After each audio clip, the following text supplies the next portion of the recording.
We begin with the latest on the People's National Party PNP vice presidential race. The voting process has ended at the National Arena in St. Andrew. It's a buzz with activities.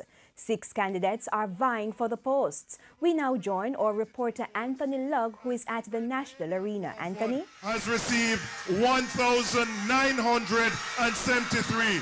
The 4 vice presidents who have been elected are comrades Damian Crawford, Michael Phillips, Wickham McNeil, and Philip Paulwell. Comrades, we have run a very good vice presidential campaign.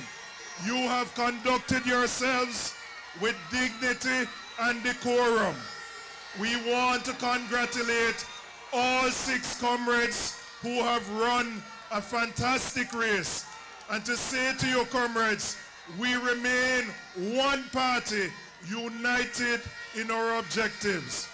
Thank you very much for the way you have conducted this campaign, and I look forward to seeing all of you tomorrow morning here at 10 o'clock when we have the public session of our conference.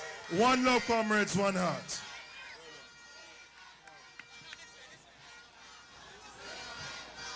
And not everybody a go like.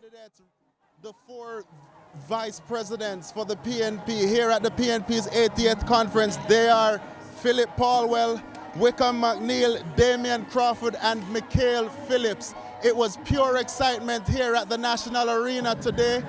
I'm telling you, as you can hear just behind me, the supporters are in a good mood. They've been waiting anxiously for the results, and now I can tell you that the 4 candidates have been announced. Tomorrow morning, it will be the final day of the PNP's conference, and we'll be here and we'll give you that update. So it's back to you guys in studio.